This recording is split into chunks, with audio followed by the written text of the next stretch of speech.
Hello everyone, welcome to Tathastu ICS. My name is Trija Garg and today we will be doing the analysis of our GS3 Economy and Agriculture section. So in totality, 8 questions were asked. Ninth question, you can presume a mix of science and technology and your economy. Okay, so what we are going to do is, first I will tell you what type of questions were asked. Now, to be very honest, out of the 8 questions, 3 questions were on indices and the schemes. So this tells us that how important our index and the schemes become for the mains exam. And these schemes and indices were not very complicated. HDI is something that we anyway, talk about in growth and development, right? Then PLI scheme, whenever we are talking about self-reliance, whenever we are talking about Atmanirbhar Bharat or the industrial sector of our, the economy, then PLI scheme is there. Then we know that Niti Aayog began with the Fiscal Health Index, FHI, for the states. Again, it was in the news, right? So these 3 topics were not very complicated if you have been studying while relating to your current affairs and the index. Now comes your agricultural section.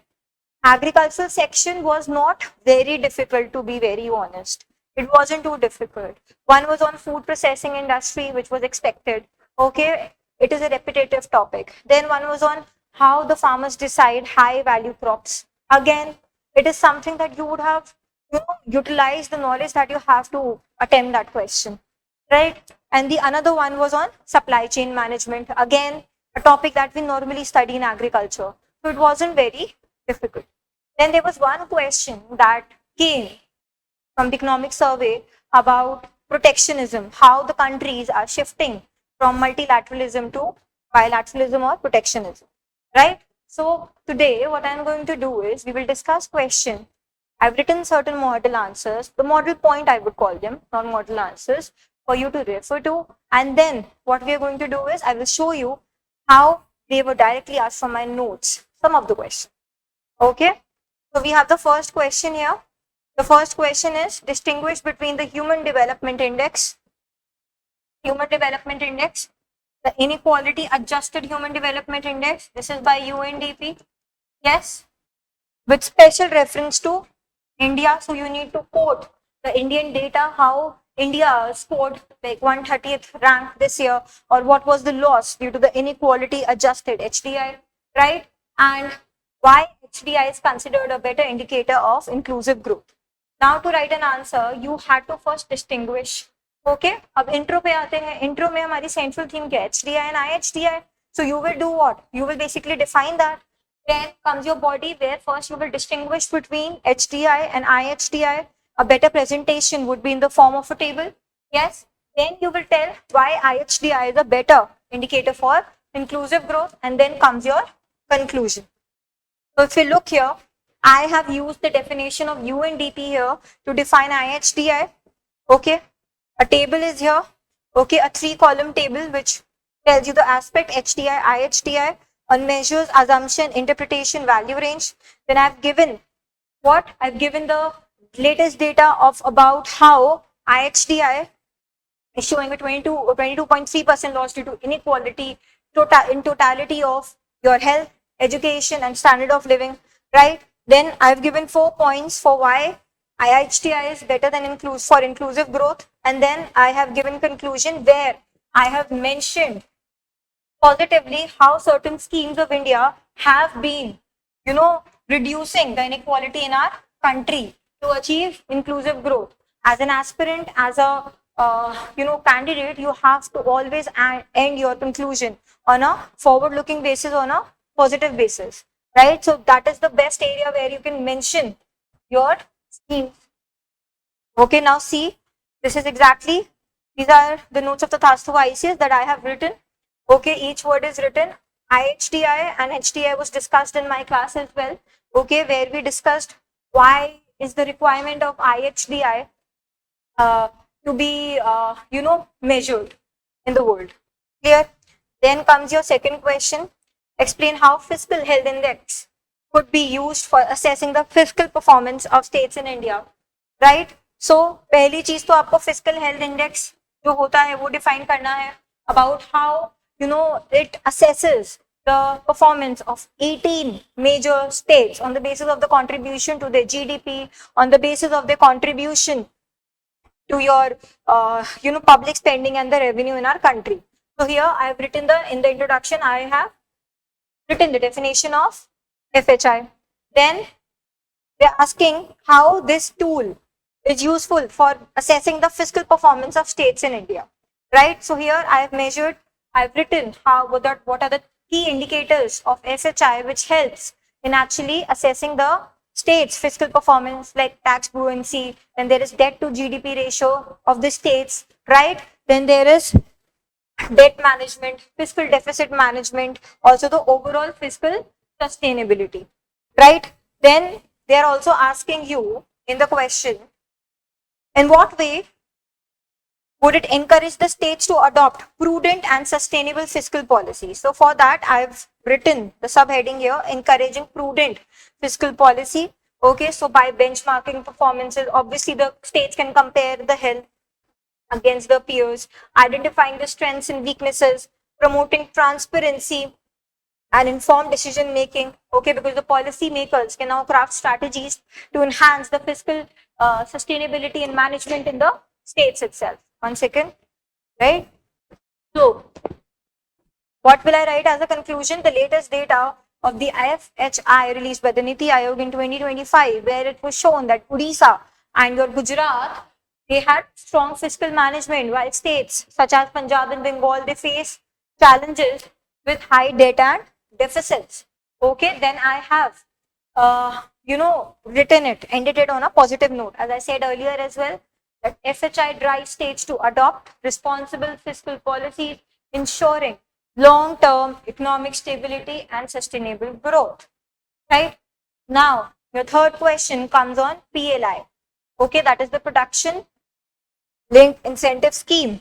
पहले तो introduction यही बोलोगे कि 14 sectors को करता है, right? कि it is trying to enhance the export competitiveness or reduce the import dependency of the 14 strategic sectors of our country, right? By offering them what? Performance-based incentives, right? तो पहले तो हमने ये define कर दिया, फिर उन्होंने question में पूछा है what is the rationale of the PLI scheme?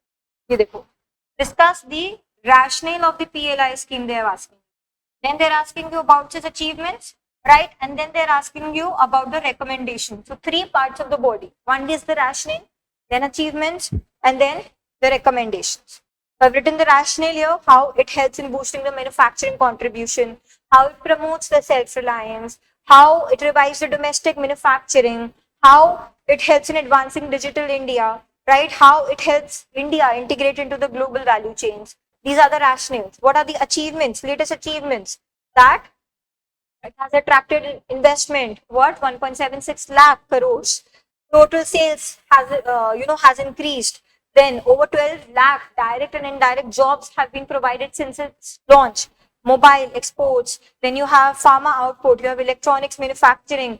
All of these areas, all of these sectors have seen a record growth. What are the challenges? One is delayed incentive payments. Then I first explained the challenge, then answered how the government should speed up the payment process. Uneven growth across sectors like solar power and batteries. More focus on smaller states, that is what is required, and improved monitoring, that is what we need to do. What is the conclusion?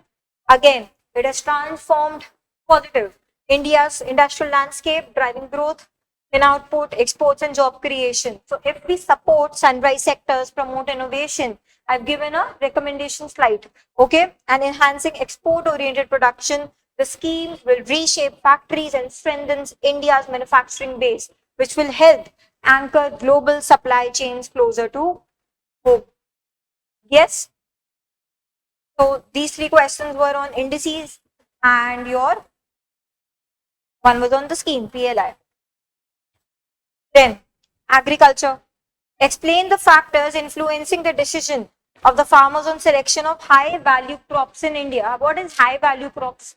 Crops which will provide you with higher profit. That is high value crops, right? अब selection किस पे depend करेगा? It will depend by various factors. Environment पे करेगा, profitability पे करेगा, technological access पे करेगा, policy support पे करेगा, right? तो हमने इसमें बॉडी पे लिख दिया व्हाट आर द फैक्टर्स। पहला है प्रॉफिटेबिलिटी, जैसे कि सैफरन है, पोमीग्रेनेट है, ड्रैगन फ्रूट है, इसमें हायर अर्निंग्स मिलता है।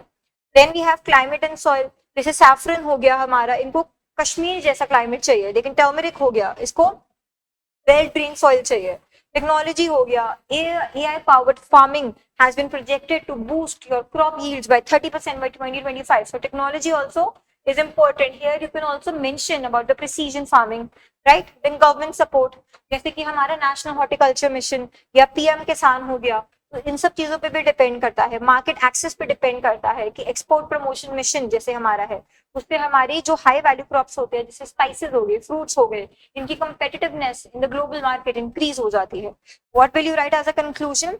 That as per the budget, 7% of allocation to agriculture emphasizes infrastructure, digital transformation and climate resilience. It means that this will enhance the high value crop cultivation, boosting farmers' income and sustainable growth. So here I've mentioned this year's budget. Practically I've mentioned it by ending the conclusion, the answer on a positive note. Then elaborate the scope. Now this was also in my book, but it was more about crops. I've written about crops, right? So from those points only you could have taken out the points for the high value crops. Okay, now scope and significance पूछ रहे हैं ये supply chain management का. Okay, India में तो सबसे पहले तो SCM क्या होता है? SCM in agriculture optimizes what? Product flow, wastage reduce हो, farmers की income enhance हो, ensure food security, support livelihoods by tackling challenges like infrastructure gaps, fragmented markets, post harvest losses in India. Fragmented markets को तो हम ई नाम से ही ठीक कर देते हैं. Yes, तो इसमें बॉडी में सबसे पहले we'll be writing the scope, end-to-end management, cold chain infrastructure, technological integration and logistic networks. Right. Significance, post harvest loss reduction होता है कोल्ड चेन की वजह से, फार्मर इनकम एनहांसमेंट हो जाता है, जैसे कि ई नाम जो होता है आपके इंटरमीडिएरीज को रिड्यूस कर देता है, फूड सिक्योरिटी प्रोवाइड होती है क्योंकि कंसिस्टेंट सप्लाई रहती है, स्टेबल प्राइसेस रहते हैं, ग्लोबल मार्केट इंटीग्रेशन रहता है. तो कंक्लूजन में हम क्या लिखेंगे कि जैसे कि हमारे इनिशिएटिव्स है, एग्रीकल्चर इन्वेस्टमेंट फंड है, हमारे PMKSY है, ये सारी चीजें जो है हमारा इंफ्रास्ट्रक्चर, पोस्ट हार्वेस्ट सबको रिड्यूस करता है. इससे क्या होता है हमारा जो इंडिया का विजन है of sustainable development and self reliance in terms of agriculture, this can be achieved. Yes, this was part of my book. So all this particular chapter, agriculture, finance and marketing, talks about the supply chain. There are certain points that you could have used from these notes. Comes, examine now the scope of food processing industries in India. Elaborate the measures which were taken. तो पहले तो आपको scope बताना है. पहले सबसे पहले food processing आप डिफाइन करोगे इंट्रोडक्शन में, क्योंकि हम सेंट्रल थीम लेके ही डिफाइन करते हैं. उसके बाद आप स्कोप बताओगे, फिर आप मेजर्स बताओगे जो गवर्नमेंट ने लिया है to what, to generate employment opportunities in the food processing industry, right. And then conclusion. So first I have given a definition by FAO, okay, Food Agriculture Organization, which involves converting raw agricultural products into consumable food. अब India में ये important है, why? For economic growth, for food security, for creating jobs, reducing post harvest losses. तो इसमें सबसे पहले हम scope बता रहे हैं. इकोनॉमिक कंट्रीब्यूशन कितना है, एम्प्लॉयमेंट जनरेशन कितना हो जाता है, एक्सपोर्ट हमारी ग्रोथ कितनी हो जाती है because of food processing industries, infrastructure development कैसे होता है, जैसे कि मेगा फूड पार्क हो गए या हमारे कोल्ड चेन फैसिलिटीज हो गए, राइट. अब गवर्नमेंट के मेजर्स क्या है for employment generation in the food processing units. प्रधानमंत्री किसान संपदा योजना, PM formalization of micro food processing enterprises, production linked incentive scheme for food processing, national mission for food in food processing, right. Skill development initiative, all these are dedicated towards food processing to create employment in food processing enterprises. Now, I've given a way forward that to realize full potential, the government must continue to focus on infrastructure, skill development and increase investments. दो तरीके employment generate करने के लिए, या तो आप अपना food processing units में इन्वेस्ट करके एक्सपैंड कर दो ताकि एम्प्लॉयमेंट जनरेट हो जाए, and the other way is skill development so that we bridge the gap between industries and the skills of the people, right. Same, see, importance, scope, government schemes, challenges faced by food processing in industry and achievements. ये सारा मेरे notes में से है, which you could have directly written. Okay. Next, examine the factors responsible for depleting groundwater in India. What are the steps taken by the government to mitigate the such impact of groundwater? Now, this question is interlinked with your environment. Okay, so सबसे पहले I've given the data of Central Groundwater Board here about depletion of your groundwater. Then what are the factors? सबसे पहले तो excessive agricultural use है, दूसरा urbanization and industrialization है.